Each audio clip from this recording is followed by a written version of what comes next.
अस्सलाम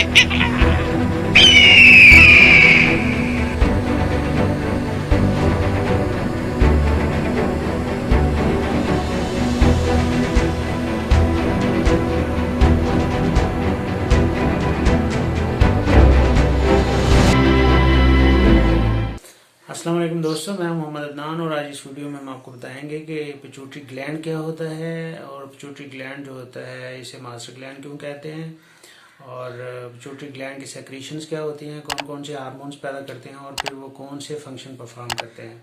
तो आइए चलते हैं अपनी वीडियो की तरफ और समझते हैं कि पिट्यूटरी ग्लैंड होता क्या है। तो आइए चलते हैं अपने वीडियो की तरफ। आज का हमारा टॉपिक है पिट्यूटरी ग्लैंड। और पिट्यूटरी ग्लैंड जो है इसका दूसरा नाम हाइपोफाइसिस सेरेब्री भी है। ये तकरीबन 0.5 ग्राम होता है अडल्ट के अंदर और बहुत सारे हार्मोन्स पैदा करता है। 3 लोब्स होते हैं इसके। तो आइए हम इसके मतलब कुछ पढ़ते हैं। सबसे पहले हम ये जानते हैं कि पिट्यूटरी जो होता है ये आखिर होता कहाँ पे है। दिमाग के अंदर होता है। और अगर हम इसे देखें तो ये हाइपोथैलेमस जो होता है, हाइपोथैलेमस के साथ एक स्टॉक के ज़रिए हाइपोथैलेमस के साथ ये जुड़ा होता है। ये हमारा दिमाग है, ब्रेन है और इसके साथ ये एक स्टॉक के साथ यहाँ जुड़ा होता है। अगर हम इसे देखें, एक कंप्लीट इसका रिव्यू लें तो हमें नज़र आता है कि ये इसके 3 लोब्स होते हैं। और ये जो 3 लोब्स होते हैं इनको हम बिलतरतीब anterior, posterior and middle lobe कहते हैं। एंटीरियर लोब जो होता है इसको एडिनो हाइपोफाइसिस और पोस्टीरियर लोब जो होता है इसको न्यूरो हाइपोफाइसिस कहा जाता है। और मिडल लोब जो होता है ये आमतौर पे जो एक ही हार्मोन है जिसके जो नॉन है मिलानोफोर स्टिमुलेटिंग हार्मोन वो पैदा करता है। तो एडिनो हाइपोफाइसिस जो होता है ये जो इसका फ्रंट लोब होता है, एंटीरियर लोब होता है, तो ये जो हार्मोन्स पैदा करता है उसमें हमारे पास एक सोमैटोट्रोफिन हार्मोन होता है और एक दूसरा जो हमारे पास होता है वो होता है हमारे पास एड्रीनो कार्टिकोट्रोफिक हार्मोन होता है। और तीसरा जो हमारे पास होता है वो होता है थायराइड स्टिमुलेटिंग हार्मोन होता है। अब ये जो हार्मोन्स हैं और इसके अलावा हमारे पास एक गोनेडोट्रोफिक हार्मोन होता है। अब देखें, ये जो आमतौर पे अहम जो हार्मोन है वो ये होते हैं। सोमैटोट्रोफिन हार्मोन जो होता है इसको हम ग्रोथ हार्मोन भी कहते हैं। ग्रोथ हार्मोन जो होता है ये पूरी ज़िंदगी प्रोटीन की सिंथेसिस करता है हमारे जिस्म के अंदर। और इसके अलावा ये अगर इसकी मिकदार ज़्यादा हो जाए तो इससे एक जाइगांटिज़म का एक मर्ज़ होता है जिससे हमारा कद जो है ज़्यादा बढ़ता रहता है अर्ली लाइफ में। और अगर इसकी मिकदार कम हो जाए तो उससे हमें ड्वार्फिज़म जो होता है वो लाक हो जाता है। और इसी तरह से एक्रोमेगैली अगर ज़्यादा मकदार में पैदा हो जाए तो उससे हमारे पास जो बॉडी एबनॉर्मेलिटीज़ होती हैं जिसको हम एक्रोमेगैली के नाम से याद करते हैं वो हमें लाक हो जाता है। एड्रीनोकॉर्टिकोट्रोफिक हार्मोन जो होता है ये स्ट्रेस, किसी खौफ, कोल्ड, गर्मी, सर्दी या हमारे जो मतलब बाहर माहौल जो होता है, हमारा जो टेम्परेचर होता है, तो उसकी वजह से ये हमारे जिस्म में कंट्रोल हो रहा होता है। हाइपोथैलेमस से सेक्रीशंस आती हैं जो इसे कंट्रोल करती हैं और इसे हमारे एड्रिनल फंक्शन जो होते हैं उससे भी कंट्रोल किया जाता है। इसके अलावा थायराइड स्टिमुलेटिंग हार्मोन जो होता है ये ब्लड के अंदर जो थायरॉक्सिन लेवल होता है तो उस थायरॉक्सिन लेवल को कंट्रोल करने के लिए थायराइड स्टिमुलेटिंग हार्मोन जो होता है वो हाइपोथैलेमस से और पिट्यूटरी ग्लैंड से रिलीज़ होता है और खून के अंदर थायरॉक्सिन की कमी को पूरा करता है। अगर इसकी मिकदार ज़्यादा हो जाए या कम हो जाए तो हमारे जिस्म में जो थायराइड और पैराथायराइड ग्लैंड्स होते हैं वो मुतासर हो जाते हैं। और इसकी कमी की वजह से आमतौर पे एक बड़ी नॉर्मल सी और बड़ी एक कॉमन सी हमारे पास डिजीज़ है जिसको हम कहते हैं ग्वेटर कहते हैं, जिसमें गला जो होता है वो ऐसे बाहर की तरफ फूल जाता है तो वो ग्वेटर लायक हो जाती है। गोनेडोट्रोफिक हार्मोन जो होते हैं ये हमारे तुलेदी हार्मोन होते हैं।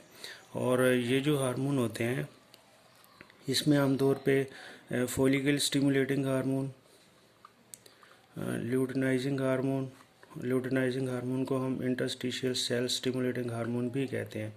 और इसी तरह से इसके अंदर हमारे पास प्रोलैक्टिन वगैरह जो हार्मोन है वो इसके अंदर पैदा होते हैं। फॉलिकल स्टिमुलेटिंग हार्मोन जैसे कि नाम से ज़ाहिर है कि ये फॉलिकल्स को डेवलपमेंट करता है और फॉलिकल को स्टिमुलेट करता है। और एग जो है एग पैदा करता है। और लुटेनाइजिंग हार्मोन जो होता है ये फॉलिकल मेच्योर फॉलिकल जो होती हैं उनको रप्चर करता है और वहाँ से ओवरीज के अंदर एग जो है उसको सेंड कर देता है, भेज देता है और रप्चर करता है फॉलिकल को ताकि एग जो है उसके अंदर रिलीज़ हो जाए। इंटरस्टिशियल सेल स्टिमुलेटिंग हार्मोन जो होता है ये फीमेल के अंदर एस्ट्रोजन्स बनाने में मदद देता है और मेल्स के अंदर ये टेस्टोस्टेरॉन जो है वो पैदा करता है ताकि तौलीदी अमल जो है उसको मुकम्मल किया जा सके। प्रोलैक्टिन जो होता है ये एक ऐसा हार्मोन है जो मिल्क प्रोडक्शन करता है, milk production in mammary glands, ताकि आफ्टर चाइल्ड बर्थ जो होता है तो बच्चा जो है ये मिल्क जो है ये इस्तेमाल करता है अपनी खुराक के तौर पे। तो प्रोलैक्टिन जो होता है वो मिल्क प्रोडक्शन में मदद करता है। इसके बाद दोस्तों हमारे पास जो दूसरा लोब होता है जिसको मिडल लोब कहते हैं। मिडल लोब जो होता है वो ये एक हार्मोन पैदा करता है, उसको हम कहते हैं मिलानोफोर स्टिमुलेटिंग हार्मोन। मिलानोफोर स्टिमुलेटिंग हार्मोन जो होता है ये बेसिकली ड्यूरिंग प्रेगनेंसी एक पैदा करता है, केमिकल पैदा करता है, हार्मोन पैदा करता है, उसको मिलानोसाइट्स कहते हैं। मिलानोसाइट्स जो होते हैं वो मिलानन पैदा करते हैं और ये जो मिलानन होता है ये बेसिकली डार्कनिंग ऑफ स्किन जो होता है उसको का इफ़ेक्ट कर रहा होता है। तो प्रेगनेंसी के बाद आमतौर पे जो कुछ लोगों की जो स्किन होती है वो जो डार्क हो जाती है और एक डिज़ीज़ होती है जिसको हम एडिसन डिज़ीज़ कहते हैं, उसमें भी ये सिम्टम्स होती है।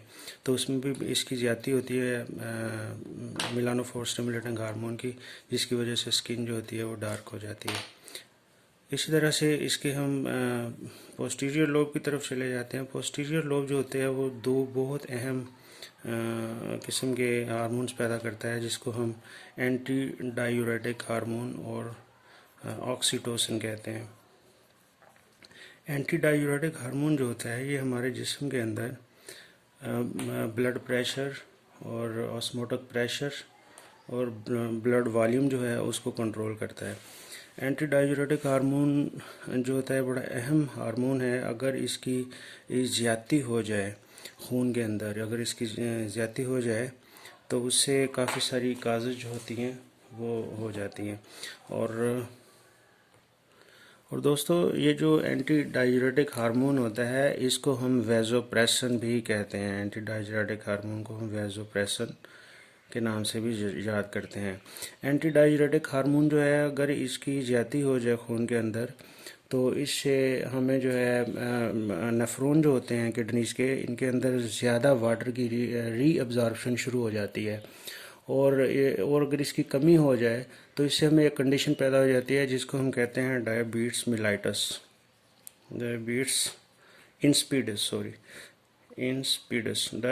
इंस्पिडस, जिसकी वजह से हमें बहुत ज़्यादा प्यास महसूस होती है। और इसी तरह से ये जो ऑक्सीटोसिन होता है ये बेसिकली जो मिल्क इजेक्शंस होती हैं मेमरी ग्लैंड से जब चाइल्ड बर्थ होती है तो उसके बाद ऑटोमेटिक मेमरी ग्लैंड्स के अंदर दूध आ जाता है, तो वो जो मिल्क इजेक्शन होती है वो ऑक्सीटोसिन की वजह से होती है। ये भी ऑक्सीटोसिन भी पिट्यूटरी ग्लैंड के पोस्टीरियर लोब से ही सेक्रेट होता है।